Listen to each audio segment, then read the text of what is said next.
sacrifices of the merchant marines of World War II. And also after the war, the United States giving the Greek ship owners the blessed Liberty ships. We have a fantastic panel that we've assembled today. We're doing this event as EMCA is an alliance. They like to do events with other people.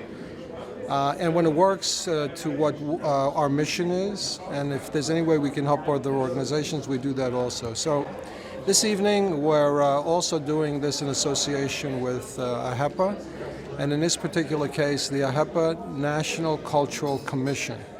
I am also the vice chairman of the AHEPA National Cultural Commission, and it's my pleasure to bring this event tonight to the audience. Some AHEPA members, but certainly also the EMCA audience, the East Mediterranean Business Cultural Alliance audience. This is a part one of two events that we're having. One is tonight, where we're going to talk about the merchant marines and World War II and their sacrifices and the devastation of the Hellenic shipping fleet. And then in a couple of weeks, on February the 8th, where EMCA is having an event in Greece itself, in the port of Piraeus. We're doing it aboard the Liberty ship, the Liberty Alas. And it's also the 10th anniversary when the Liberty ship Huddle was transported from Virginia to the port of Piraeus. So it's a 10th year anniversary. We're going to discuss that. We're going to discuss, obviously, the issue of the monument that we have also been talking about at EMCA, the thing that we've been exposing people to for the last couple of years or so. The first time I think we brought up the issue was when EMCA had the Prime Minister of Greece, Tsipras, who was at one of our events, and we mentioned the fact that we thought it was appropriate to have a monument in the United States similar to the monument that they have right now, the Alas Liberty in Greece, but a monument in the United States, hopefully in Lower Manhattan, maybe in Battery Park, if we have to obviously talk to the appropriate officials to see if we can do that. But we want a monument that basically honors and discusses the sacrifices of the merchant marines, the loss and devastation of the Hellenic fleet during World War II, and then a thank you to the United States for selling the Liberty ships to the Greek ship owners. Many people don't realize this, but the Greek merchant marines, actually, when the war broke out, many of them were based in the United States. A lot of the shipping companies were based in Lower Manhattan, for example, which is why Battery Park becomes important to us for this monument. The other reason is, in the past, on the west of Broadway, you had an area where there was a large Hellenic population. And then the only religious institution that was destroyed in Lower Manhattan was St. Nicholas. And St. Nicholas was the patron saint of the seafarers. And a lot of the people who were the merchant marines in the past, in fact, contributed to establishing St. Nicholas. So for all those reasons, we're promoting the monument, and when we're in Greece on February 8th for the 10th anniversary of the Liberty ship that when it left Virginia and went to the port of Piraeus, in the 10th year anniversary, we also want to discuss the issue of the monument and bring it also to the Hellenic population. We're going to have a great panel there. I'm going to moderate that panel as I'm moderating this panel tonight. In that particular panel, we'll also have the American ambassador to the Hellenic Republic, who is Pyatt. We're going to have the Vice Admiral of the Hellenic Fleet. We're going to have one of the major ship owners who himself had, or his family had purchased Liberty ships after the war. That's Polemis. And we have Pitas, another major ship owner. And we also have Rhode Island Senator Raptakis, State Senator Raptakis, who was very instrumental in working with the American government to get the SS Huddle that became the Liberty ship, or the Alas Liberty, in the port of Piraeus. Thank you. I hope you enjoy this evening's event. Leonidas Raptakis, State Senator from Rhode Island. This was a very, very important evening tonight to, again, the history of the Alas Liberty, tying it in with Greek shipping. It shows the importance also of the United States and Greece, the communication and the relationship. Good evening. My name is Alexandros Billinis, and today I'm going to be talking about Greek merchant mariners, the unsung heroes of World War II. There's so much we don't know about the sacrifices made by so many brave Greek mariners who risked their lives on the deadly run across the Atlantic as well as in the Mediterranean. I think it's high time that we take an active interest in this and we learn as much as possible and we share stories that we've inherited from our forefathers who did this very, very important work for the war effort. My name is Jim Tampakis. I am with a company called Marine Spares International. I was the project manager with the prepping of the Liberty ship, which was tied up in the James River for over 30 years and was pretty much abandoned and was destined for a scrapyard. And we took the ship and we prepped it and did whatever we needed to do with it so we can get a safe voyage across the Atlantic. And where today I'm proudly, I honor the vessel and all the seamen of the Greek Hellenic Maritime, and I'm a regular on board the vessel on every year, and the ship looks brand new. And when we had the U.S. Maritime Administrator there a couple of years ago, he loved the ship and he was asking me if he can get it back to the United States, and I laughed nicely. Good evening. Thank you for coming this evening. My name is Lou Katsos. I'm the president of AHEPA. And tonight, this particular event, we're going to do in association with AHEPA's Hellenic Cultural Commission and also Delphi Chapter 25. This will be the third Seraphim Canudis lecture that we're going to be doing. And we've done all three, actually. AHEPA has done all three in association with AHEPA. Let me just briefly discuss the series, the Seraphim Canudis series that we started last year. Seraphim Canudis was regarded as the first historian of the Hellenes in the Western Hemisphere. He was an extremely famous person in the early 19th century. He was a diplomat, he was an attorney. He wrote one of the most famous collection of materials that related to early Hellenic American life. He published what was called the Canudis Greek American Business Guide, where he listed every business that was in existence in the United States, state by state, city by city, and also businesses in Canada. He started the series in about 1908, ended up selling the series later about 1914 or so. Canudis, anyone who reads anything about early Hellenic American history and goes to the bibliography, they will always see Canudis listed. We named the series the Seraphim Canudis lecture series because he was also Delphi Chapter 25's president. He did appear at the conventions of AHEPA, and I just happened to be the president of Delphi 25, so it was interesting to me. And again, when it was first brought up that he was the president, and we got the idea, let's set up a series in his name. The first event that we had to do with the Hellenic Revolution. The second one had to do with the Istanbul Program, which took place on September 6th and 7th of 1955. And this will be the third lecture. Originally, we started about 2 years ago to have what we called shipping panel discussions, Hellenic shipping panel discussions.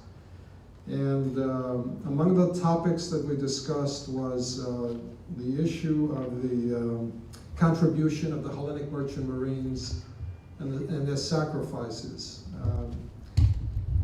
One event that we had, which was a historical event that had to do with archives, where we discussed Hellenic American archives, connecting back with the archives of Greece. We had three lecturers at the time. We had Professor Alexandros, who spoke about the archives that he was putting together at Queens College. We had Professor Kitroff, who spoke about various archives around the United States. And we had George Tsellis, who's with us tonight, who's the chief archivist of Ellis Island, and he discussed the Ellis Island archives. That evening, we also had as a guest the Prime Minister of Greece, Tsipras. He was at the event. And it was at that event that we brought up, that I brought up, that we have to establish a monument in Lower Manhattan that related to the story of the Hellenic merchant marine fleet, the lost mariners. There's about 2,500 of them that died in the sea. And also, after the war, we had the Blessed Liberty ships that were given or sold to Hellenic ship owners. And that became the basis of the modern Hellenic fleet that now is the largest in the world. And it was appropriate in our minds to have a monument because sometimes things happen in history and we don't record them, we don't acknowledge them, and people just forget about some of the things that took place. Part of what the motivation was for the monument had to do with this concept of the Hellenic people, the Hellenic merchant marines, and the United States, and the friendship that those two nations had historically. Obviously, many of us sometimes, every year, we celebrate October 28th, Ohi Day, and we discuss the sacrifices that took place, how that particular day affected what took place in Europe, how that particular day raised the spirits of everyone, that particular little country, after nation was falling to fascist forces, stopped for the first time in history all these massive troops that were invading nation after nation. 13 countries before the 14th country, which was Greece later, that fell. That event was very important in Hellenic American history because it really changed the way people viewed Hellenic Americans here in the United States. Before that, to a certain degree, we were the other. Even though there were tremendous strides made by AHEPA in particular, and that's why we're doing the event also with AHEPA, that event itself was a monumental event in the history of the world, actually. And we don't emphasize it enough as not a Hellenic holiday, a Hellenic day, but an international day, a European day. Along with that, what many people don't know is what was taking place in the sea. What many people don't know is even before Ohi Day, ships were destroyed. What people don't know is that Hellenic ships were transporting supplies and weapons in the Eastern Mediterranean. What people don't know is those ships that were supplying the British, who were in the Eastern Mediterranean, in many cases were Hellenic ships. So we thought it was very important. And for the last, after that event that we talked about, we also decided to have shipping panel discussions. And those shipping panel discussions related to really what's happening in the shipping industry right now. We had a list of panelists that were high up in the industry, and we always had a moderator that knew about that industry and was basically discussing it. And we would always discuss during that thing the concept of the monument. So this particular event, which we're calling the International Contribution and Sacrifice of the Hellenic Merchant Marine Shipping Fleet during World War II, and the Blessed Liberty ships, relates to the concept not so much of the shipping panel discussion, but relates to the history of the whole issue that we're talking about in terms of the concept of wanting to erect a monument in Lower Manhattan. We are going to have the shipping conference, but we're going to do it. EMCA is going to do the conference in Greece. We're going to do it in the port of Piraeus. We're doing it on February 8th, and it's really the second part of what we're going to be discussing tonight. At that particular event, this particular year, it's the 10th anniversary of when the SS Huttle, a Liberty ship, one of only three out of 2,700 that were built during World War II was transported from Virginia to the port of Piraeus. It happened in January, actually, when it landed in Piraeus. So we're going to have an event to celebrate the 10th anniversary of that. We're going to have an event that discusses, obviously, what's happening in Hellenic shipping. And we are going to discuss the monument, and in particular, we're going to discuss the concept of Hellenic and American friendship over those years and relating to this particular topic. We are going to have, I'm going to moderate the panel. We're going to have the American ambassador of the Hellenic Republic, which is Pyatt. We're going to have the Vice Admiral of the Hellenic Navy, which is Pavlopoulos. We're going to have various ship owners, including Polemis, including Pitas, who will be on the panel. And we are going to have also on the panel one of our speakers later today, Senator Raptakis, State Senator Raptakis from Rhode Island. So I'm going to speak a little bit longer in the beginning because I'm going to make my history, I'm going to be the first speaker, but I'm going to make my history of the Hellenic, modern Hellenic shipping fleet very short. I will say that about the event, just so we understand, we have with us over here some very important people that I'll introduce in a second. We are doing it in association with AHEPA's Hellenic Cultural Commission. And so we have Joseph Keane, who's the chairman of the AHEPA, Hellenic Cultural Commission. And we also have, very importantly, we have the Supreme Vice President of AHEPA, which is the largest Hellenic American organization, founded in 1922, Jimmy Kokotas. I'd like to introduce Jimmy Kokotas first, who is AHEPA's Supreme Vice President, to say a few words. Thank you. Thank you, Brother Lou. It is an honor to be here with you this evening. I commend what's going on. Putting events like this together, this is the second lecture that I've been fortunate enough to attend. Joe Keane, our chairman of the Hellenic Cultural Commission, who's been doing it for, 40, 50 years, Joe? Something like that? A long time. And the president of his chapter, the New Rochelle chapter, has done a wonderful job. He was just honored a couple of months ago for his many years of service to this organization. I don't think we could have found somebody with more zeal for history and the truth than Lou Katsos. And he will always keep us honest and make sure that nothing gets altered along the way in the textbooks or from mouth to mouth. It fits into what AHEPA stands for, in preserving and promoting the Greek values. And this history that we'll hear here tonight, and the other history that they've worked to present in these lectures, is stuff that, if it's not preserved, and if people aren't doing the research now and keeping it alive and documenting it, it will be lost in 10 or 20 years. And that's the shame of it. So I just thank everybody. I thank you, Lou. I thank Delphi Chapter and everybody who's here. Joe, thank you for your years of service and commitment. I hope that this will continue. I hope it'll gather steam. I hope more people will become interested, because it really is a learning experience. And to know how much history we've already probably lost, it basically says that history teaches you nothing. It just punishes you for not learning its lessons. So there are a lot of lessons to be learned in the history, if we want to. And if we don't want to learn those lessons, so be it. Somewhere down the road, we'll learn the hard way through the lesson. So thank you very much. The next person I'm going to introduce is someone that should be emulated by everyone, quite frankly. He has held together a very important commission within the AHEPA family, the Hellenic Cultural Commission. He is the chairman, and he's done a marvelous job, a fantastic job over the years by bringing out certain things, historical things that are very important. The other thing that we had talked about, and that's why also this particular event, even though it's an EMCO event in association, this is the first event, I believe, Joe, that is basically outside of the AHEPA family with another organization.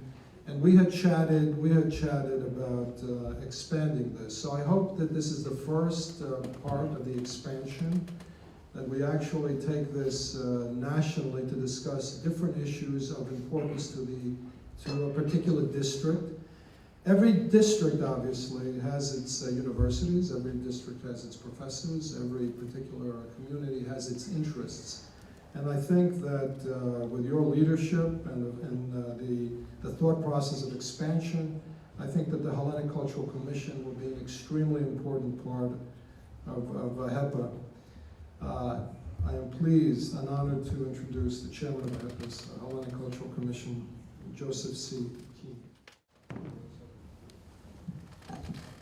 Thank you, Lou, for the kind words and the invitation, and thank you, Jimmy, for the kind words as well. You're probably looking at me and saying, he doesn't look Greek, he doesn't have a Greek name. What's he doing as chairman of the Hellenic Cultural Commission? And for that I have to thank, I did the next best thing, I married Greek. And my sweetheart Demetra is here. So,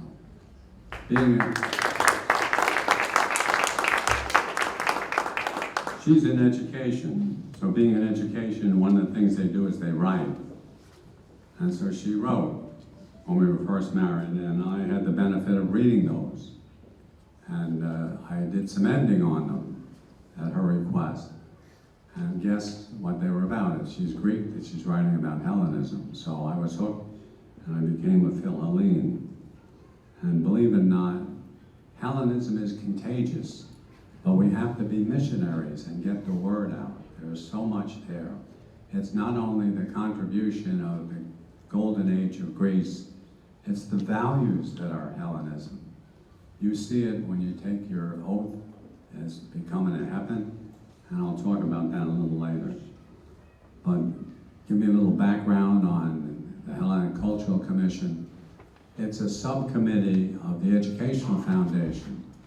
And the one who gets credit for founding it is Jim Schofield. Jim is a past Supreme President. He said, this is a golden opportunity where we bring thousands of Greeks together once a year at a Supreme Convention.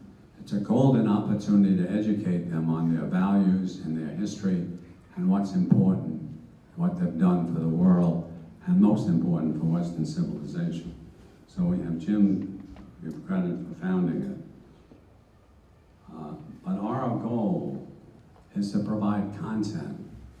And Louis is absolutely right. This is the best example of what you're doing with this lecture series. Our intent is to make speakers, books, films, content available so that chapters in district can get the word out on Hellenism. Not everybody goes to the Supreme Conventions. So we want to make that opportunity available. So this is a perfect, and Louis has done a superb job, in this lecture series, and also he recently joined the commission. He's probably our most active and vocal and financial supporter of the committee.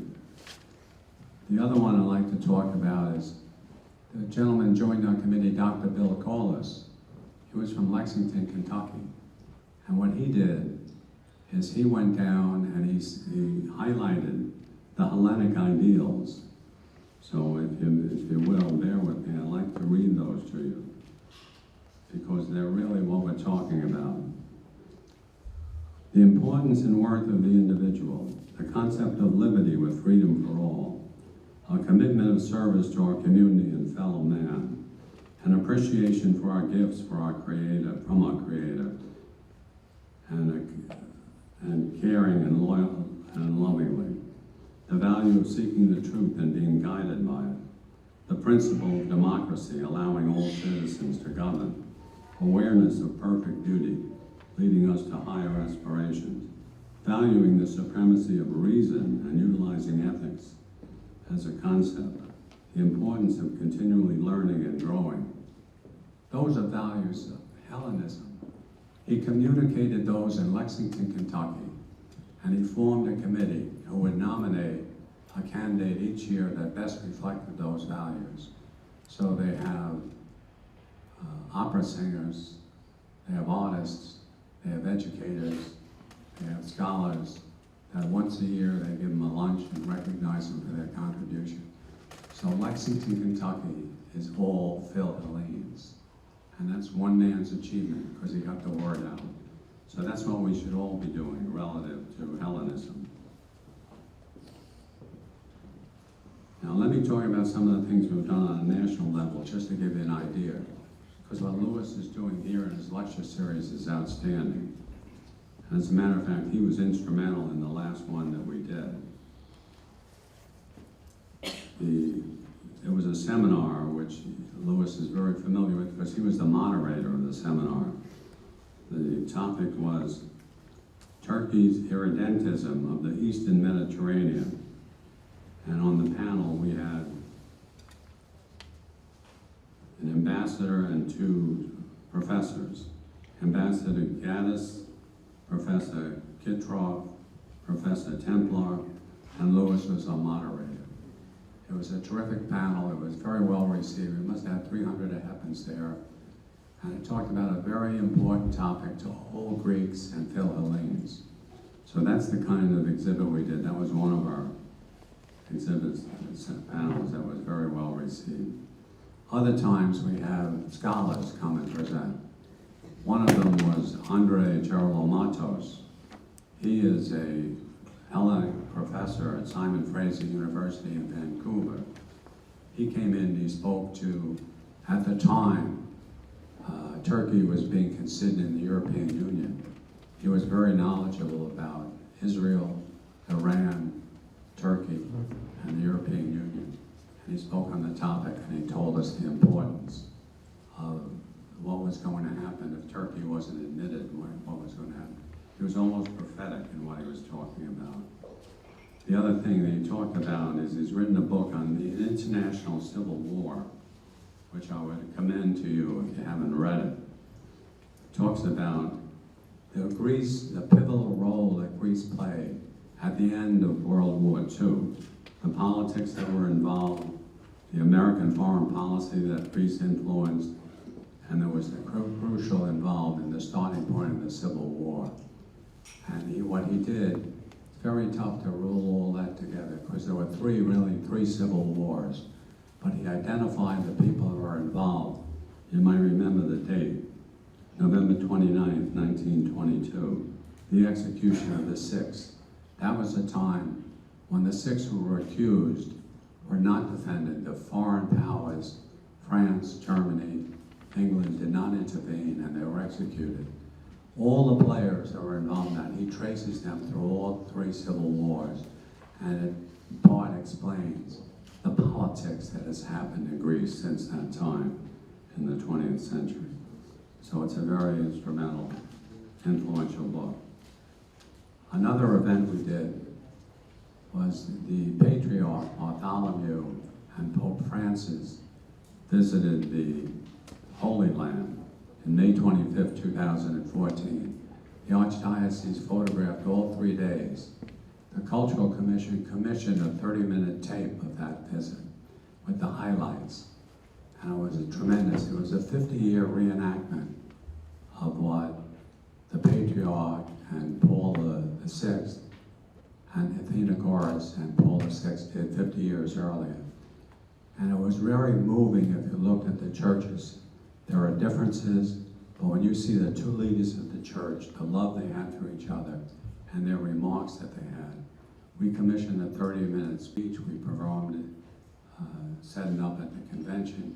We made it available for chapters and districts. And it was very informative on the future of the two religions. If you came away from it, you almost had the expectation that churches were going to get united for the love that the two leaders had for each other. The final one I want to talk about is really instrumental for tonight's, sort of sets the stage for tonight. We talked about it just earlier, it was just mentioned. It's a book, The First Victory by George Billinis. It starts off with AHEPA, but it talks about stopping Mussolini for 5.5 months, which set the stage. That was the first victory that the Allies experienced in World War II. And it was so instrumental that the leaders who talked about it, Churchill said, we used to call people who fought heroes. Now we call them Greeks. That was just one of the tributes. Probably the greatest tribute was paid by Stalin. And what he said is, you fought without weapons and you won. We owe you gratitude because you bought time. As Russians and as fellow humans, we thank you. And the bottom line is, if you speculate on what would have happened if Greece didn't say OE, that 5.5 months was crucial to destroying Barbarossa, which was the invasion of Russia. The whole situation would have changed. So the Greek contribution was not only what they did with Mussolini, but when you read the book, it's the World War II seen through the prism of Greece. And what it tells you is that Greece suffered as a country more losses, more casualties, and longer than any other country involved in the war. And it was a tremendous contribution. So with that introduction to tonight's Merchant Marines, thank you, Louis.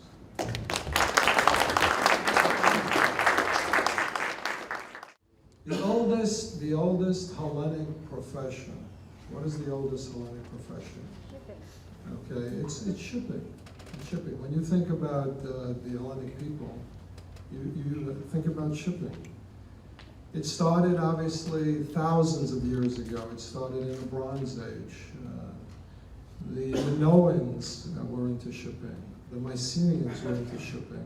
When they were talking about when the Egyptians were talking about the people of the sea, what do you think they were basically talking about? All these invaders in the sea.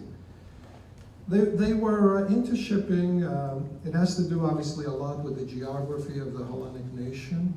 The fact that it just has a tremendous seacoast area. The fact that it has a lot of islands, which allowed people to go from island to island to visit other areas. It has to do with an entrepreneurial spirit of people basically trading various products from one area to the other, picking up something from one location, picking up something from another, selling wine, selling olive oil, and all the rest of that. I mean, we think we have commerce, but in reality, that commerce was taking place thousands of years ago. You had commerce, in fact, taking place even with England into the archaic ages. Iron ore and all the rest of that was being transported. Copper was taken from, for example, from Cyprus, and where it gets its name. So shipping is not something that is new. That is not new to the Hellenic people. And when we talk about Hellenism in general, okay, just understand the Hellenism that we're talking about at this particular stage and what Brother Joe was talking about a second ago. The Hellenism that we're talking about is not about being Greek. It really is not. It's the Hellenism within all of us in terms of our society, whether it's European society or American society. So when we talk about Hellenism, that's really the Hellenism that we're discussing. Certainly, even when the Romans took over, many people don't talk about it, but a lot of the ships that were going back and forth and bringing the products into the Roman Empire from Egypt, grain from Egypt, and all the rest of that, were Hellenic ships. After that, into the Byzantine period and the whole Eastern Mediterranean, all that trade was with again Hellenic ships into the Black Sea, into other areas. The Ottoman period, most of the ships were Hellenic ships. When we talk about Venice, okay, Venice fighting the Ottoman Empire and all the rest of that, who was manning the Venetian ships? Think about that. It's very important. So during the Ottoman period, certainly there was a lot of trade, and also during the Ottoman period, a lot of the trade that was taking place with the West was on Hellenic ships, and that's also how they started to learn what was happening in the West at that particular time. During the later, and even during the Ottoman period, because the Ottoman Empire didn't fall really until the 1920s, but during the, please lower your phones, during the Napoleon Wars, for example, where you had England and France fighting with each other, who was supplying the different armies? Okay, who were the people that were making tremendous fortunes that later on they used actually those fortunes and those ships to fight in the revolution? So it was always the case. There were obviously a lot of families, a lot of famous families, a lot of wealthy people At a point in time, obviously the Fena riots, so the Hellenes from Fanar became very wealthy and were very into shipping and trading, not only within the empire, the Ottoman Empire, but also into Russia and all the rest of that. And then even after the revolution, and the mariners played an extremely important role in the revolution that we're not going to go into again because we have other speakers to talk to tonight. Even then, with that wealth, they took that wealth, but they also didn't keep it to themselves. They created some of the greatest libraries. The Hellenic library was founded by them. A lot of the schools were founded by the ship owners. And even after the revolution, and you had the modern creation of the Hellenic state, those families were international families by that time. You have families, for example, like the Raleighs, who had offices in Marseille, they had offices in London, they had offices in France, they had offices in India, they had offices in the United States. We think about some of our ancestors, early Hellenic Americans, and we think about the immigrants who came from the different villages and towns. But the first people, the first Hellenes that came into the United States were merchants, very wealthy merchants. And they had established offices in New York, they had established offices in New Orleans and in Charleston, Carolina. They controlled the cotton trade of the world, okay, between their ships that were buying at that time before the Civil War. They were buying, cotton from the south. They were buying cotton from Alexandria. They literally controlled the cotton trade. And if you look at the annals of the American Cotton Exchange, for example, you'll see on the board most of the names are Hellenic names. I'm going to just basically state that the Hellenic shipping fleet did not become what we know it is today, just all of a sudden after World War II. What I'm trying to get across is it was always an important element of international economic endeavors. And even before World War II, the Hellenic fleet was getting huge. They were getting actually very large. But obviously the war took place. Obviously some of the ships were flying British flags and all the rest of that. We talked earlier when I made the introduction, the fact that we were supplying the Allies with our ships. And when the war broke out, some of the ships that were obviously within the British realm, they stayed there, and they were during the war, which will be described by our next speaker, Alexander, where he's going to talk about the unsung heroes.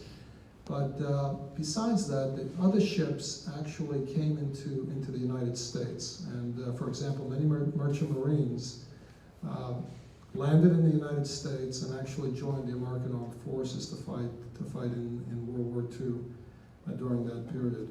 A lot of many people don't know this also, a lot of the shipping companies, they were based in New York, in Lower Manhattan. Some of the largest shipping companies. And some still have smaller offices, but they were there. When the war broke out, we talk about the Liberty ships, and it becomes very important. When the war broke out, some of those ship owners were there. They had no ships. They were devastated, etc. The United States actually gave those ship owners 15 Liberty ships during the war. We talk about after the war, but even during the war, they gave them 15 Liberty ships, and they used it again for America to transport materials back and forth for the war effort. Out of the 15 ships, there was only one ship lost. Okay, one ship lost, and that ship was the Eleftheria, Liberty. Okay, the only ship that was lost was Liberty, and it was in naval architecture. Those ships were actually quite unique because they were welding the ships. And many people felt that it wasn't the same thing as putting rivets or what have you, and they felt that those ships wouldn't last. But those ships absolutely lasted. The ship owners who were using those ships during the war, they loved them.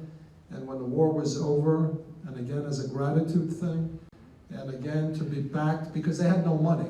They lost their ships, they had no money. They spoke to the Hellenic government. The Hellenic government decided to back end or to support them buying the ships.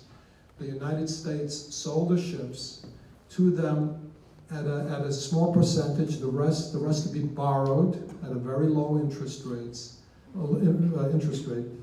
And they started with about, and again, they'll tell the story better than I do. They started with about 100 ships and also the 15 ships that they had. I think it was about 107 actually, post-war, including with the 15 that I mentioned earlier.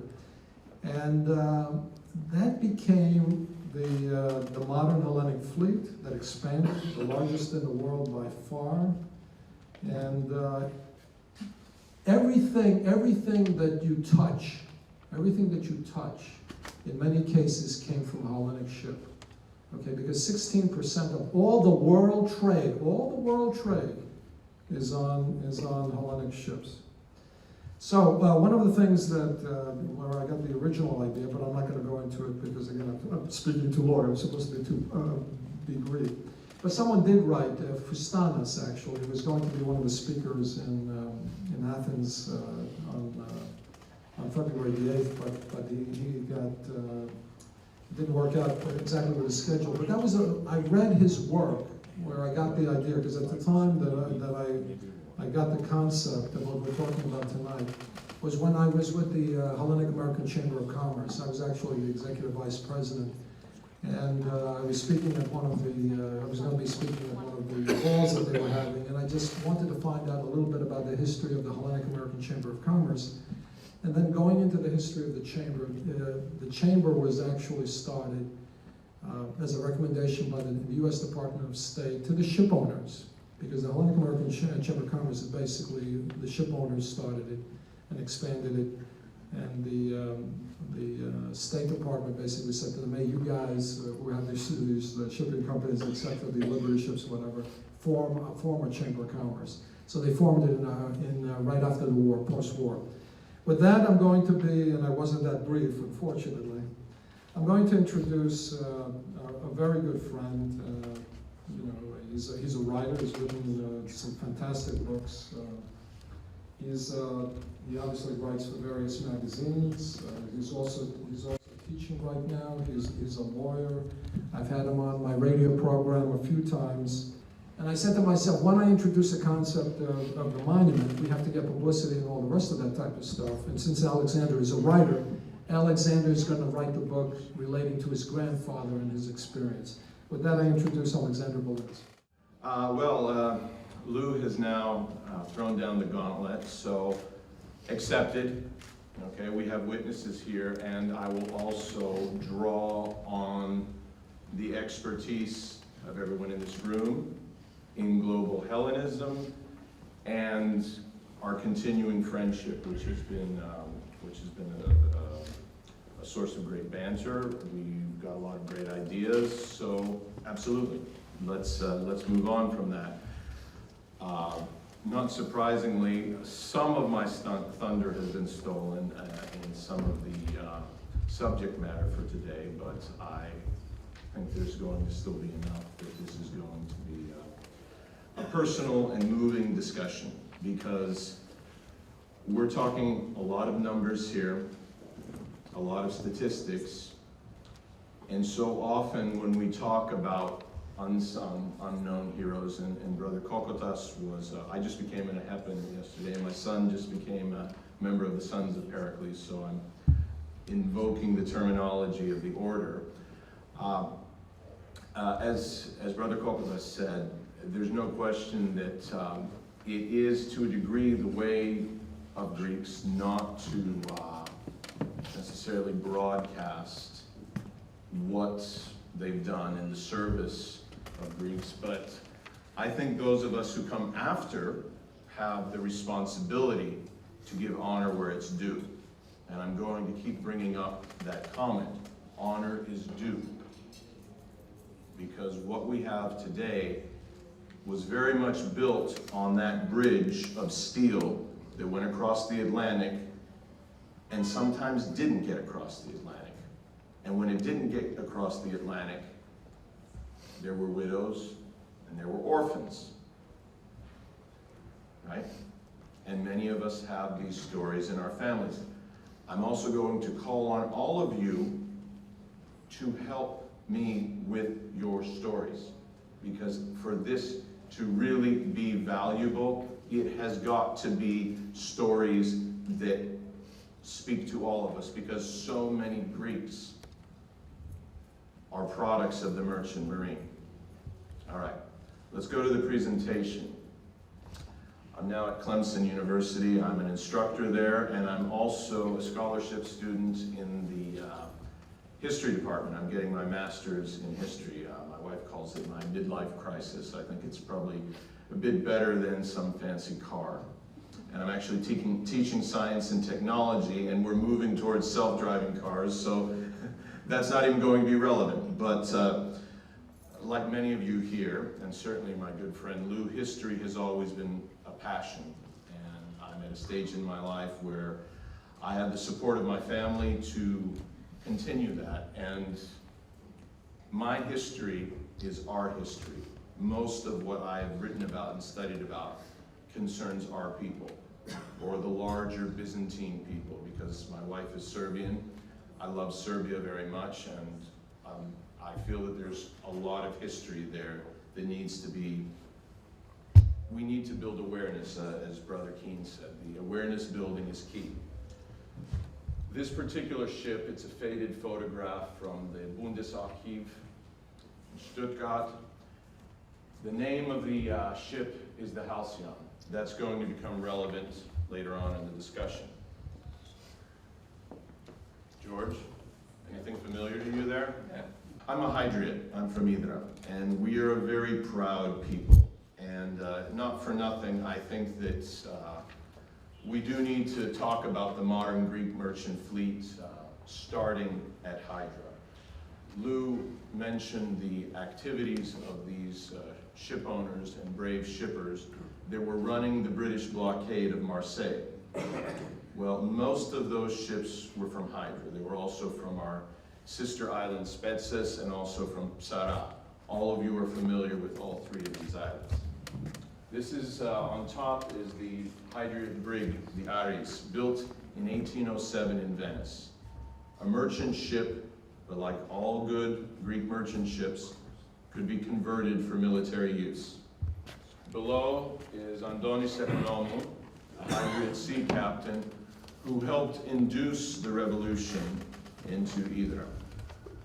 My late father, this was his favorite guy, because he wasn't a big ship owner. He was a, I guess you'd call it part of the professional middle class of Hydra. And he made sure that his island did the right thing. And of course, the island paid for it in losing most of their ships and their treasure, but what they got was Greece and glory, and it's a pretty good trade. Greek shipping has always been a key component of the Greek economy. Lou did a very good job of giving you a perspective of just how long shipping has been part of the Greek economy, and indeed it is a function in large part of geography, but also in the skill, bravery, and agility of the Greek sailor. In this more modern era, skilled, agile, family-owned businesses were and are the backbone of the fleet. Greek shipping in its current form, as I said, is a late Ottoman phenomenon. And even though most of the Greek ships by the end of the War of Independence were at the bottom of the ocean, they recovered rapidly. So in 1939, Greece had the 9th largest merchant fleet in the world. And again, as Lou was saying, we kept moving up in the ranks. Then what happened? Well, we all know about the bravery of the Greek soldiers in the mountains of Epirus in Albania, and the Greek nation that set Orchi. In reality, the Orchi began as soon as Britain declared war on Germany, because Greek ships were going down and Greek sailors were losing their lives from September 1939. 8 ships went down September 1939. In 1940, before Greece was at war with either Germany or Italy, about 50 Greek ships went down. And in 1941, when Greece and Germany did go to war, you had about half of the total losses of the Greek shipping had already occurred. Greek ships were going down in the Mediterranean, they were going down in the English Channel, they were being attacked by bombers, by surface raiders, and of course by the deadly U-boats, and by Italian U-boats, because the one area that the Italians were more successful at was at sea. And they were picking off Greek ships before war was declared. Anyone familiar with the destroyer Eli? Right? Of course, it was rhetorical. August 15th, 1940, Tinos Harbor. So Greek ships were going down and Greeks were dying before the heroic Ochi. Honor is due. Why are we not talking about that? Why are we not talking about the key role that the Greek shipping fleet played in keeping that supply bridge open? Because Britain would have starved to death without that lifeline. And we're going to go into some statistics later to show just how crucial the Greek role was. From this book, which my family called the Bible over about a month of me getting all the information out. Lou let me borrow this book. I created this. I also used other sources, but each of those crosses represents a Greek ship that went down. Now, obviously, you see the mass is in this killing zone of the North Atlantic, but you've also got the Mediterranean, and you've got the random U-boat or Japanese sub victim in the Pacific. Well, I don't have the Pacific, but in the Indian Ocean as well. All these ships. If you go to alexbillinis.com and you go to my map, story map of Greek merchant mariners in World War II, you can click on each of these and find out the name of the ship, the tonnage, the date it went down, and the number of fatalities. My goal, our goal, is to put to those stats stories. Okay? So you're not getting out of here just with the information. I'm asking for your help. And there is on my website, you can provide your story. You can provide your pictures. So this is the guy that Lou mentioned. This is Alexandros Billinis, born in a village above the Laconian town of Neapolis, married to a Hydriot, right? Sea captain's daughter, a sponge fisherman sea captain's daughter. That is his last letter home. My dear cousin, who's also named Alexandra, one of my favorite relatives, I asked her for help. I said, I called up Aleka, I said, please help me. Well, she dug through my aunt's mementos and found this letter written by Alexandros to his wife and children from Halifax, Nova Scotia, 9th of May, 1940, as he's getting on to a convoy. Okay, now notice the date. Was Greece at war then? Not officially, right? The merchants were. Right, there you go. It's a trick question. Not officially, but yes, the merchants were. And he's basically lying throughout the letter, saying, with these phobos, there's no problem. Everything's going to be fine. Remember that ship I showed you? That was a ship. When you click on the interactive map, you get the name of it, Halcyon. It was under the Panamanian flag, the tonnage, the date, and notice it's not too far from the US. Shelled by the U-boat 109. I got the latitude and longitude, fatalities 3. One of them was him. They surfaced and shelled ships. They targeted the older Greek ships and blew them out of the water. At the time, the US had just gotten into the war and we weren't really prepared for war at sea in the Atlantic. They would often surface and destroy ships, particularly American tankers. American tankers got absolutely mutilated going on the trip from Venezuela up to the Atlantic seaboard, sometimes within sight of American cities. These were going down. All these ships, British, Dutch, Greek, American, and sailors were going down. As a matter of fact, there's a very important statistic. For US deaths in World War II, you were more likely to die as a merchant mariner than any branch of the military except the United States Marines. And remember, you've got Okinawa, you've got Tarawa, you've got Saipan, you know what our Marines had to deal with. Well, after that casualty rate, you had this one.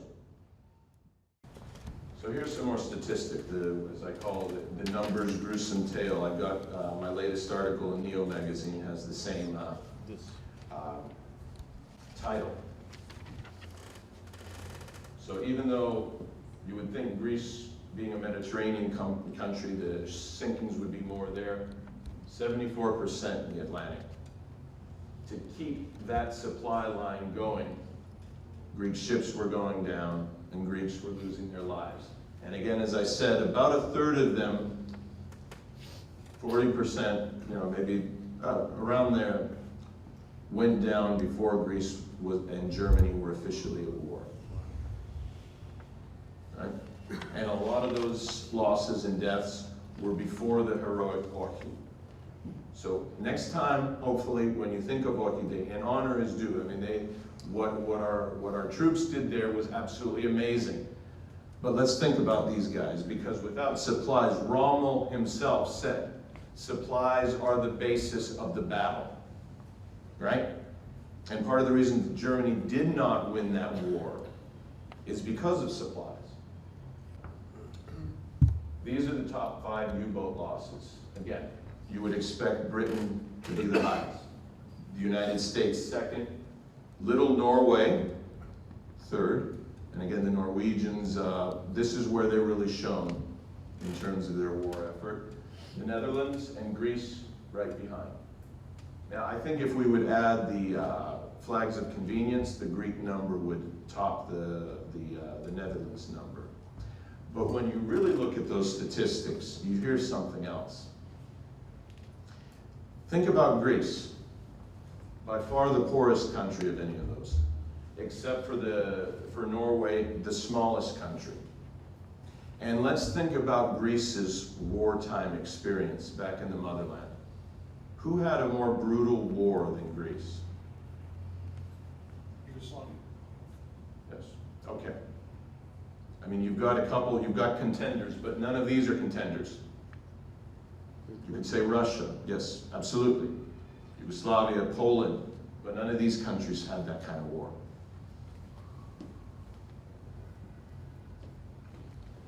So these are more numbers. The ships, 1939, what was left in 1945, losses due to war, losses due to marine hazard. After 1943, the tide was turned, particularly through use of long-distance planes. The anti-submarine efforts of the United States and Britain effectively shut down the killing fields of the North Atlantic. So the losses in 1943 were far smaller that horrible year of 1942, even more in 1944, and no Greek ships were lost in 1945. Over 2,000 Greeks lay dead at the bottom of the sea. And 85% of those losses were from the Germans. But in spite of it, we prevailed and the Allies prevailed. And then what happened? The Blessed Liberty ships. Because the United States, like all the other combatants, was bleeding to death from all the shipping losses, American ingenuity and can-do spirit, along with a British naval architect that first designed the Liberty ships, inaugurated the Liberty ship program. 2,700 Liberty ships were built, often within a month's time. So in other words, January 1st, keel is laid. January 30th, a cheap bottle of champagne is splashed against the hull, and it goes out the slipway. What kind of slipway? Look at this. Look at that assembly line. So the same assembly line mentality that was going into making tanks and guns, we put to shipping. So suddenly we had more than enough ships. And again, as Lou pointed out, and my late father who served on the Liberty ships said, yes, they had some rough edges. They had the welding, and the old time seamen always thought that you have to have riveted ships. But again, it reflects the mentality of the era. If the ship could do 2 crossings, it was considered to have paid for itself. But as Lou pointed out, many of these ships lasted much longer, and a couple of them are still around.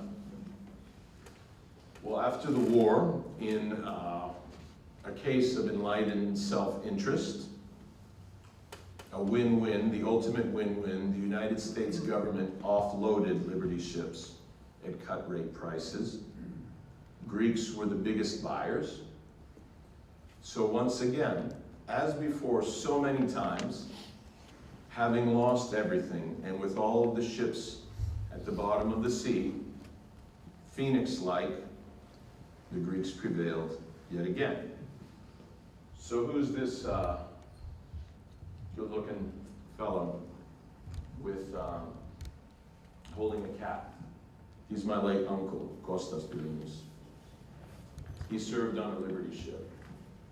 He was an engineer. My late father, John, was an apprentice captain before they both, like so many, jumped ship, right? I mean, as we say in Greek, right? He jumped ship, married a Greek-American girl, and became a very proud American. Whenever he spoke about the Liberty ships, his eyes went misty. The February 8th lecture is on this ship, the Last Liberty. The other Liberty ship that still is in existence and is a museum as well is in Baltimore. Baltimore and Piraeus are sister cities. One last statistic. Again, Lou stole my thunder. But it's not like you don't know this. Greeks own the world's largest merchant fleet. Please share your stories. What flag is this? Anyone? Yes. Hydra. Itan I epitas. Yes. It's a Greek thing. It's a Greek thing on Biri. So again, being a proud Hydra, I had to add that at the end. I thank you so much for your time.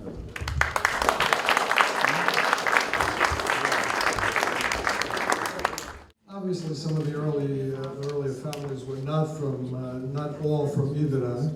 Okay, there was families from Andros, obviously. There was many families from Chios. For example, the Pitas family will also be on the panel discussion on February the 8th. We had the Raleigh brothers again that we talked about from Chios. And then we can go on into the 20th century, families from Santorini, Latsis from the Peloponnesus, Marinakis from Crete,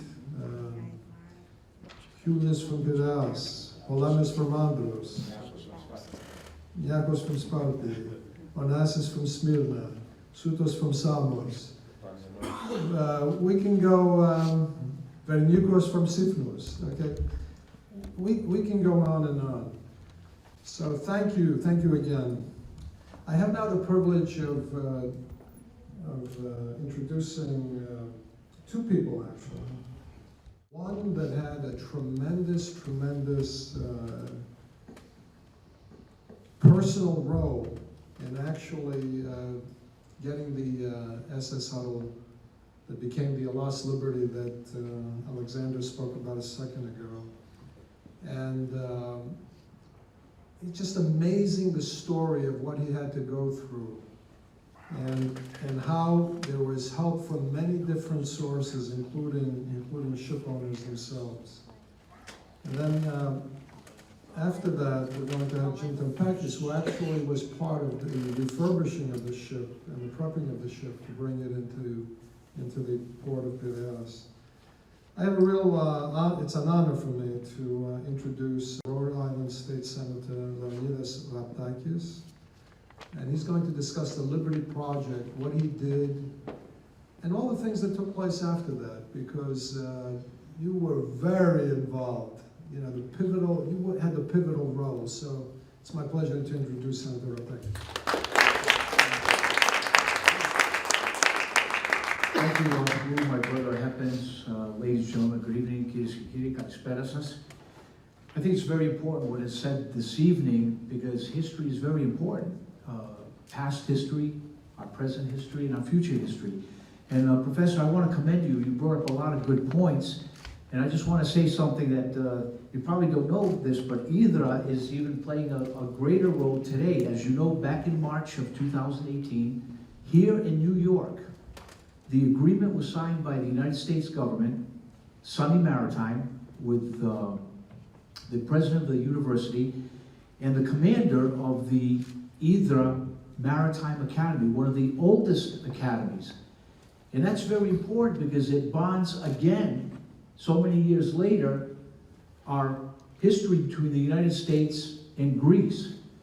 And as we speak today, just a few months ago with Commander Danelos, the Greek Parliament, as we speak, are taking up the final agreement to ratify that agreement between IDRA Maritime Academy and Sunny Maritime Academy in Fort Schuyler, right down the street. And what it's doing is bonding Greek students with American cadets, naval students here that attend the university. And they chose IDRA because, again, of the past history that you had shown here earlier, Professor. And also, you brought up another good point about those that survived the crossing of the Atlantic. My dad was a survivor. He was in the Greek Navy in 1937 to 1939. He was a blacksmith and a musician and got drafted by the Navy. Once he finished serving the Greek Navy, because of the conditions in Andros, that's where we're from, and throughout Greece, the Katochi, after the Depression, he embarked on the Leonidas, which was a Greek passenger ship from the Greek line from Andros. And I remember him telling me, and you can see some of the pictures of a Greek passenger liner, one of the first Greek passenger liners that serviced from Piraeus to New York. They had a big, giant Greek flag painted on the side, so that ship, being a passenger ship, wouldn't be sunk by U-boats. So he embarked probably about the beginning of 1940, and around October 28th, 1940, that ship was heading westbound toward New York, and they had just crossed through Gibraltar when Orchid took place. The captain of that ship put that ship, the Leonidas, full steam ahead. The ship arrived in New York Harbor. My father, along with the crew, disembarked, and he started his career his U.S. citizenship, I should say, because he went from the Greek maritime merchant marine to the U.S. Army and served the entire war proudly. But what happened to that ship, it was taken over by the British, and it survived. And it's still, after the war, it was a troop ship for the British. It survived and became again a passenger ship for the Greek line and brought thousands of Greeks here to New York, Port of New York. But basically, ladies and gentlemen, what's important is that a lot of history is being told this evening, and the Alas Liberty, you heard 2,700 were built, only 3 survived. We have the John Brown down in Baltimore, the Jeremiah O'Brien out in San Francisco, and I hate giving those names out because they stole a lot of the parts from the Arthur Huddle, that was one of the last remaining Liberty ships, which served our government proudly. The U.S. government was built in October 27th. The keel was laid in 1943 in Jacksonville, Florida, in the St. John River. And it took probably around 30 days. It was launched on December 7th, 1943, the second anniversary of Pearl Harbor. That ship served the U.S. Maritime Fleet during Normandy as a fuel ship, and then later on a supply ship. And after that, survived the war, one of the ones that survived the war, and it served a company of ITT up to about 1984. That ship was laying a cable across the Atlantic for ITT, and it was retired in 1984, and it was sitting there in the James River in Virginia for all those years. As we turn the history clock, around 2003, a lot of the Greek ship owners from various islands, Polemis, Konstantakopoulos, many others, wanted to preserve the great maritime history of Greece, from the past to the present and also the future. And during one of my trips to Greece, it was my father's one-year memorial. He had passed away going back and forth on vacation in 2002. I met Spiros Polemis. He said, "Where is there a Liberty ship left?" I said, "Spiro, we got to find out if there's any Liberty ships left, because there was only 2, and there was one sitting in the Thames River in London, sunk. British never raised it up because it was loaded with ammunition and explosives. So they let it sit there. And the only one that was left was the Arthur Huddle in the James River. So what happened was, ladies and gentlemen, it wasn't just taking that ship out of the James River. First of all, the condition was horrible. That ship was resting there for so many years. The John Brown and the Jeremiah O'Brien took so many of the parts, it was just rotting there. It was, when you see the pictures from Jimmy Tampakis' presentation, there was probably nothing left. No portholes, nothing. A lot of the birds made their residence there for about 30 years, and the bird iguana must have been at least about a foot deep. So along came the Minister Kefalogiannis, Ambassador Rees, our U.S. ambassador to the Hellenic Republic, and also other interests, and working together, of putting a plan together. We had to go through the U.S. administration, Maritime Administration in 2004, 2005, meeting in Washington, D.C., several meetings to find out how we can transfer that ship. At the time, the ship was being held in reserve by a corporation, Beauchamp Corporation down in Florida, to use it for some purposes. They did nothing with it. So a preliminary agreement by the Maritime Administration was signed with Spiro Polemis. You just can't take a ship out of the James River, ladies and gentlemen, because the ship under federal law could not be donated to any country because of the EPA. PCBs is a federal law that no ship can be transferred to either a foreign nation because it has to be cleaned up. And we thought at that time it's going to cost us millions.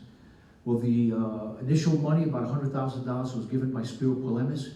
The EPA, Environmental Protection Agency, gave permission for the ship to be examined, and MARAD examined that ship, and it was great to see that there was very little contaminants on the ship, about $80,000 to clean that ship, to remove any PCBs, or asbestos hazards that were on that ship. It was a very clean ship.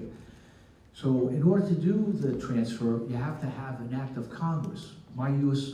Senator John Chafee, Lincoln Chafee from Rhode Island, along with other members of Congress, the Greek-American delegation, Paul Sarbanes, Gus Billirakis, Paul Sarbanes, and John, father and son, they had to write up a piece of legislation. It was attached to the John Warner Defense Act, and in 2006 it was finally approved by the U.S. Congress. And I'm going to tell you a quick story. Even our good friends from across the Aegean, Turkey, had to be somehow notified to make sure that this didn't upset some kind of trade agreement or what the ship was being used for, etc. We had to pass that hurdle. But evidently, the agreements were signed technically on June 2008 in Athens, with ABS giving a $250,000 donation. The U.S. Maritime Administrator flew to Greece along with the Ambassador, then was Ambassador Spekard. Bulgarakis was the minister, and the initial agreement was signed. Finally, it could be transferred. Well, the ship was laying in the James River, and in July 2008, it was towed out of the James River to Norfolk, and it sat there for about 6 months. And Jim, again, is going to go into details of what it took to prepare that ship for the Atlantic tow. December 6th, St. Nicholas Day, again being a very proud day for seafarers. The ship was towed by a Polish tug, took about 39 days, and we were very skeptical because of the condition of the ship, would it make it?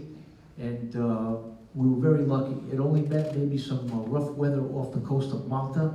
Finally arrived in Greece on January 11th, towed into Piraeus Harbor, and from there, Mr. Konstantakopoulos was so infatuated with the ship coming into Piraeus Harbor. He served on Liberty ships. He donated right then and there $10 million to create what you know right now as one of the best museums that Greece, the other country other than the two liberties we mentioned earlier, here in the United States.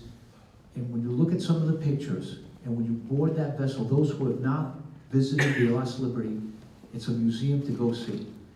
The ship was refurbished better than the condition minus the engines, because it's not a active ship, better than the John Brown and the Jeremiah O'Brien. And I'm proud today to say to those museums, you stole all the parts, but the Greek ship owners, especially Mr. Konstantakopoulos, made it even better. So they're jealous of the museum that sits in Piraeus Harbor right now. But again, those are the serious points, very important points that I want to bring up to everyone here. That it was a very, very proud project. And I just want to, lastly, in closing, I spoke the other day to Chronis Griveas, who is a U.S. citizen. He married a young lady from Rhode Island. He worked in the hotel industry here in the United States and became the postal president of Greece. Like the Greek Postal Service, we have the U.S. Postal Service here. He's the president of the Greek Postal Service. So I was on the phone with him the other day and said, it's a 10-year anniversary. How about if this year Greece creates a postage stamp of the Last Liberty, U.S. and American flag, and commemorating the 10th anniversary of the Last Liberty. Thank you, ladies and gentlemen.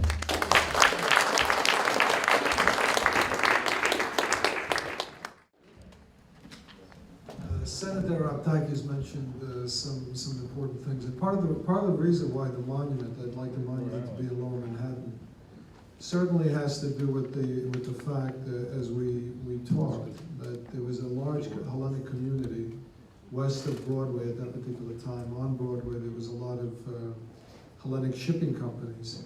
But also, St. Nicholas, the only church that was destroyed on 9/11, was named after St. Nicholas because he was the patron saint of the mariners.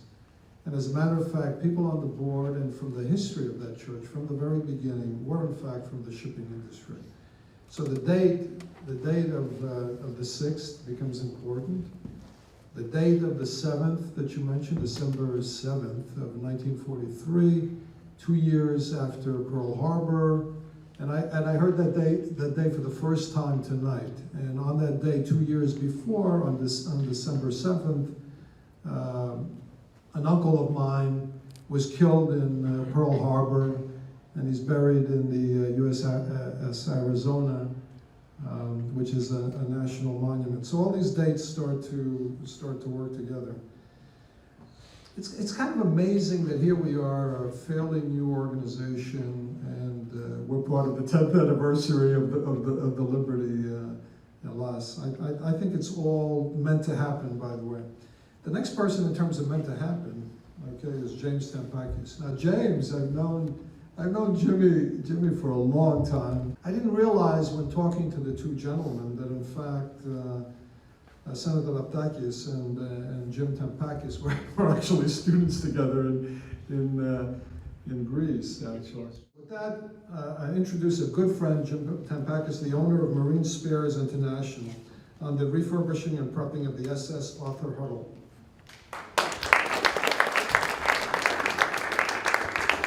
I have my notebook from 2008. I still use composition notebooks. I'm up to 100 and something. My name is Jim Tampakis. I have been brought up in the ship repair industry. My dad had a machine shop. He went to, he was a graduate from a technical school in Piraeus.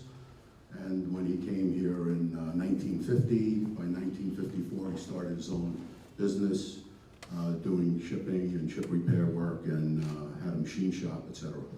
So I received the call between Lou and Mr. Billinis, who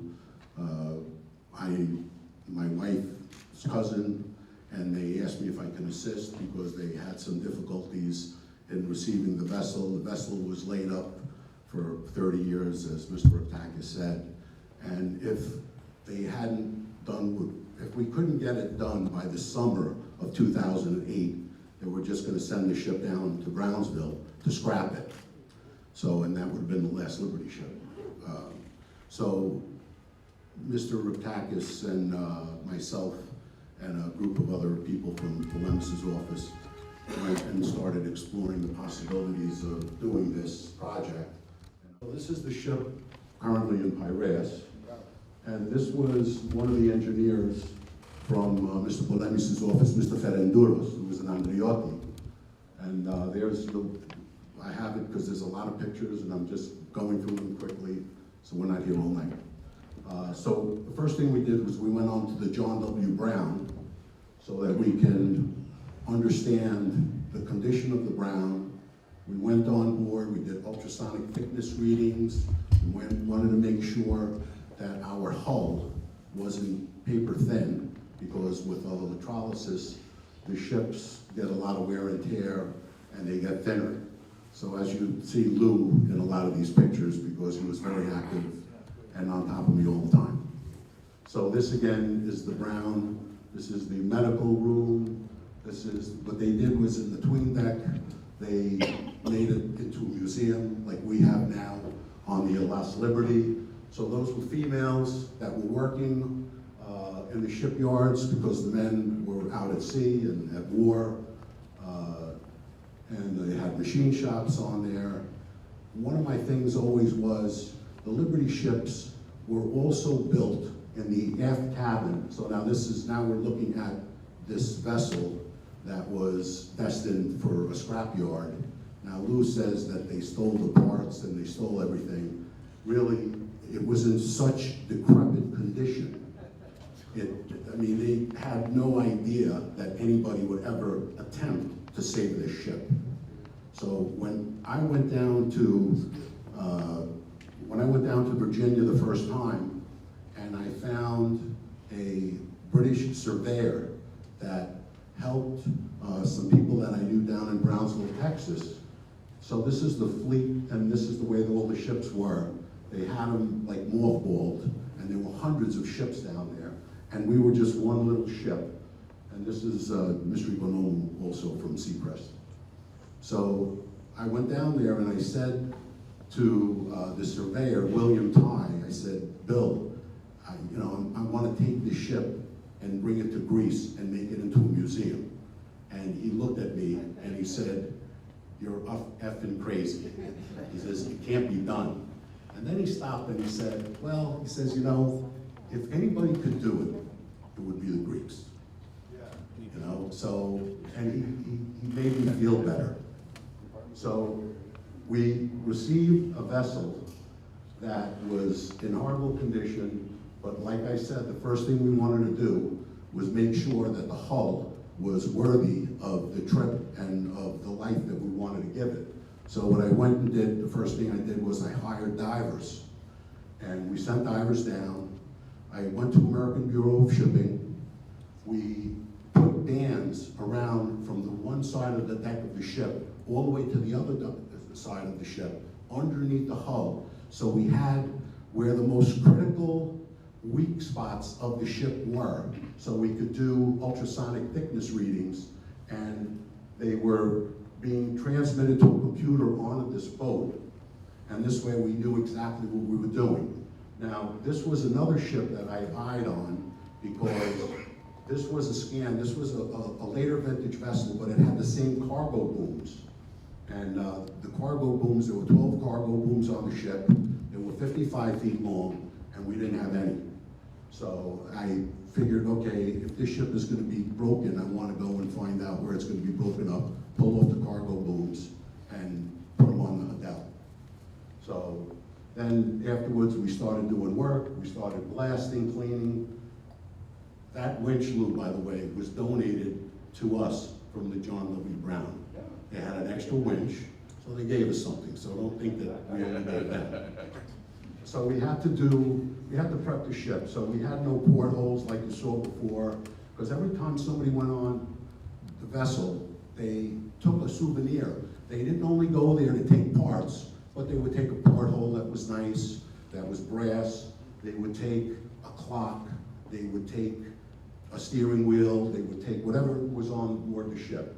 So now we had to reaccumulate everything. One of my requirements with the government was to make the ship seaworthy. So we didn't want to be able to hit any kind of rough sea and have the ship sink. So I had to close all the portholes, all 60 of them. So we cut 3/4-inch Lexan. I did the bolt circle pattern, got gaskets, bought nuts, bolts, put it all together. Then we cleaned everything. I went to the John W. Brown. I spoke to the captain on the ship. We needed to find out, I wanted to know where we can get all the tarpaulins because the hatch covers needed to be protected. As you saw in earlier pictures, the hatch boards were horrible. Where back in the day, they used to have airplanes and tanks on these hatch boards. That's how strong these hatch boards were. It was 2 1/4 inch thick, each board. So, because one of the things that the government wanted me to do was to make sure that we could deploy the anchor. And I'm like, fine. I said, but then how am I going to get it back up? They said, I don't care if you can get it back up. I just want you to be able to deploy it. They were thinking that if we're off the coast of Portugal and we go into rough seas because we were getting towed, they were afraid that that the ship is just going to run right onto the beach. So they wanted to have us be able to drop the anchor. So I said I want to be able to pick up the anchor. So because the boilers weren't working, I went and bought a compressor, 825 CFM compressor, diesel driven, and we fixed all the steam lines and we put compressed air in them. So we were working the winches with compressed air as opposed to the boiler. We also put on a generator so that we can have lights to work the pumps and lighting that we required. So this fellow there, so this stuff all here was from various different depots that the reserve fleet had throughout the country, and I was flying around trying to pick out things that we needed. We had 2 Liberty ships propellers in Fort Eustis in the museum, but they didn't want to let him go. So we didn't have a propeller for the ship. We didn't have a rudder either, because they went on the ground, as Lou mentioned. So what I wanted to do was, on the Victory ships, the propeller again was 18-foot in diameter, and I had an opportunity to take a Liberty ship propeller, Victory ship propeller. The pitch was different, and since it wasn't working, it didn't really make a difference, because the Liberty ship was 2,500 horsepower, and the Victory ship was 7,500 horsepower. More horsepower at a different pitch, but it didn't make a difference to us because it wasn't going to spin anyway. So we got boarded a barge and put this monstrosity, 18-foot diameter propeller, put it in the #1 cargo hold, and we welded it in place. So then all these openings needed to be secured, all the doors had to be watertight, the vent valves, those inverted vent valves that you see, those upside down things, the U's, had to be able to have the tanks breathe and not be able to take on water. There's a ball in there, so if the water level got up, the valve would go up and close, so this way it wouldn't flood the inside of the ship. So these were pictures going down Brownsville, Texas, picking up parts, picking up all the different cargo blocks and pilot ladders. This was the airlines that we had for the compressors. That was the compressor, so that this way we can operate the winches. This is basically the way we prepped everything on board the ship before we sailed. We proudly hung the American flag, and we also had the Greek flag in the back of the ship, because at this point it was a Greek vessel, and we renamed it the Hellas Liberty. So, and we had accommodation ladders, et cetera, et cetera. So we waited for 2 months. We were done by October with the vessel to leave, but then we were trying to find a cheap tow. Cheap tow meaning $750,000. Everything else was coming at 1.2, 1.3 million. So we wanted to find a cheaper tow. There was a ship that was being towed to Gibraltar, and we waited, and when it unloaded in Gibraltar, it wound up coming over just across the Atlantic, which it was not that bad. And then we hooked up and we started prepping for the voyage. These are the people, again, that were involved with the project. The fellow from the Greek Coast Guard wasn't involved in the project. He came down for the photo op. And this is us towing the vessel away and getting ready for the crossing. Then we basically, this is downtown Norfolk, Virginia. So all the bridges had to go up to watch the Hellas Liberty go through. And that was the Poseidon was the name of the Polish tug. So it took us 34 days to do the crossing. When I spoke to the captain, I said, "Captain, how long do you think it's going to take?" He told me, "I'm estimating 35 days." And he did it in 34 days. And for those 34 days, we were monitoring, because throughout the Atlantic, on each, they have buoys, sea buoys, and they can tell you waves, wind speed, just basically all of this data. So we knew, and the captain also knew on board the tug what he was going to be facing within the next day. If there were rough seas, it was smooth sailing the whole way.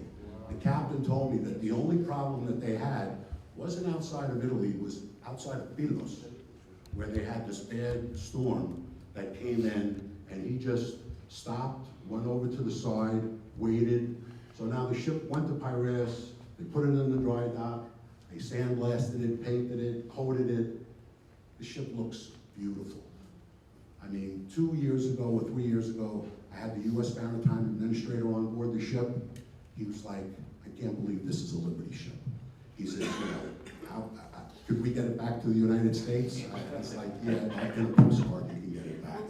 That was it. No, so I mean, everything in the ship, Kostadapopoulos, Kostamar, the gentleman that was the one that funded the project, took the vessel, put it in dry dock, and did a first-class job on the vessel. I mean, they just did, you'll see in another minute, inside, I mean, this is all the sandblasting, coatings. The vessel is just, if you ever go to Greece, I'm sure everybody goes to Greece, it's in the Port of Piraeus, it's off Atiniauli, it's right where the ships go to Crete. You should definitely go on board and just take a look at it.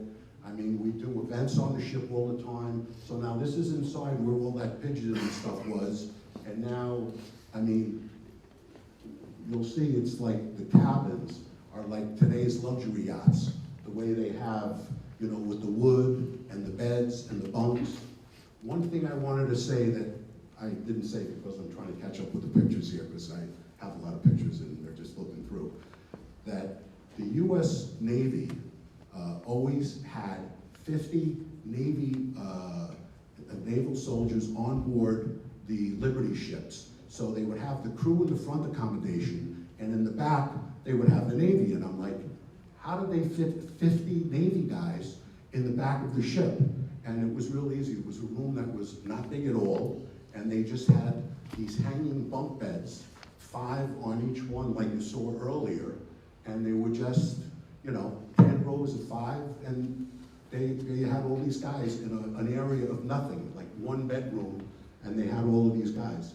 So further on, we were short some telephones and radios and a Sperry job, all bronze, I mean exotic metals, just a beautiful piece of equipment. And instead of putting it down in the engine room, they put it in the museum part of the ship. So this way people can appreciate it. So, and this is basically the way the ship is today. These are the boilers. Now, before we saw pictures of the engine room and the condition that it was in, you know, the Liberty ship had a 3-cylinder steam reciprocating engine. So the low pressure piston, it was 24, 36, and 70.5 inches in diameter. So the diameter of the one piston, the last, you know, piston on the 3-cylinder engine was as big as my height was the diameter of the piston, just so you have an idea. And every single thing on the ship was up and down, tap, tap, tap, tap, tap, tap, tap, tap. It had 3 generators that were 20 kW generators. We probably used 10, 15 kW in our houses, and they ran the whole ship with 3 20 kW generators. Now the ships have 1,500 kW, you know, 500 kW. Forget about the Queen Mary and stuff like that. They use 14,000 kW. That's how many, you know, between their air conditioning and refrigeration. So now these are just pictures. This is in the museum part of the vessel. That's my circulating pump. They painted everything. That's a reciprocating pump. So the other nice thing was that all the Greek ship owners, whatever we were missing, all the Greek ship owners that had Liberty ships, they would say, αυτό σας λείπει, το έχω εγώ, θα σας το δωρήσω εγώ. So everybody chipped in, and whatever additional items we needed, they went and bought them from their house or wherever they had them stored, their summer house, and they brought them and we made the ship complete. That little cannon that you saw there, whoever saw it, was a line throwing apparatus that I got out of Virginia when I went down with Mr. Billinis, and I said, Mr. Billinis, I said, "Τι άλλα πράγματα νομίζετε? What other things do you think we need here?" And he says, "Πόσο θα μας κάνουνε, πόσο θα μας χρεώσουνε?" I said, "Όλα τσάμπα είναι. Everything is going to be a donation. Everything's going to be a donation. Let's take this, let's take this, and let's take this." So we filled a 40-foot container of stuff from which were all like, you know, every room had a nice brass clock. Just all of this different line throwing apparatuses, et cetera, et cetera. So this is still continuing. This is the engine room. I want you to take a look and see. So this was the refrigeration that they had. These again, in the tween deck, these are all the Liberty ships, the way you guys saw the pictures earlier. We have the history of the Liberty ships. This is about the Greeks losing the 2,000 seamen. It it's a wonderful venue to go to, you know, I wish the Greeks would use it more than what they do. They do bring it for school trips and stuff like that. They do have parties and stuff. So this is, you know, they did everything. They re-galvanized the water fountain, just so you can understand the leptomeria that they wound up doing in the place. Cemented all the floors because from the bird guano, everything was totally corroded. This is the chart room. These were the bedrooms. All the doors were made brand new. Again, we broke the glass on the clock there on that one. But so this is the you know, up with the bridge of the vessel, and these are all the different components. That was the original one that was on the Hodella. Everything else was changed. This is my daughter Sophia. This was the repeaters. All these telephones that we got, I guess I got donated again. Ayos Nicolas in between my wife and my daughter. We got all these cowl vents. The cowl vents were bringing in air into the different compartments of the engine room and the cargo holds, and depending on which way the wind was spinning, you could turn them, so this way they would get more air, and if you didn't want it, you'd turn them again. So they took off all of the plexiglass portholes that we made, casted brand new ones in foundries, and made them again from the beginning. 60 kW generator for the lighting. Again, so this is where we are, right downtown. That's the guard dog that watches the ship, security.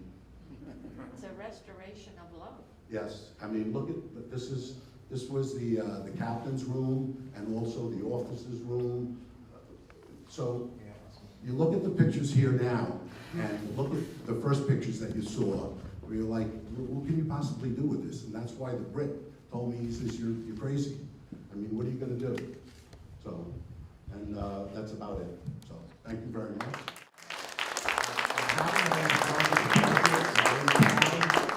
A lot of people on Liberty ships. One last thing I wanted to mention that I forgot to was that we had so many leftover Liberty ships after World War II, even after 1,000 of them went into the merchant fleets. We even had ships here by the Tampakis Bridge.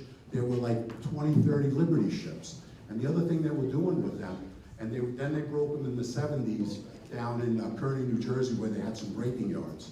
And back in the day, they used to take these Liberty ships 10 at a time and sink them and make artificial reefs. So that's why, I mean, there were just so many of them.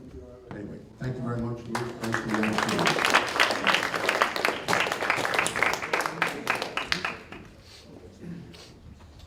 Okay, so as I indicated, on February 8th, EMCA is going to have an event, the 10th year anniversary of the Liberty ship leaving Virginia, going to the Port of Piraeus.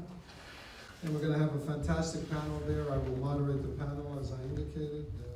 And what's important tonight is not only the 10th anniversary of the Alas Liberty, but also what the past, present, and future is on Greek shipping, and also to encourage Greek students and American students, both at Sunday Maritime, at either Merchant Marine Academy, students that are looking to pursue their careers in the Greek merchant maritime industry.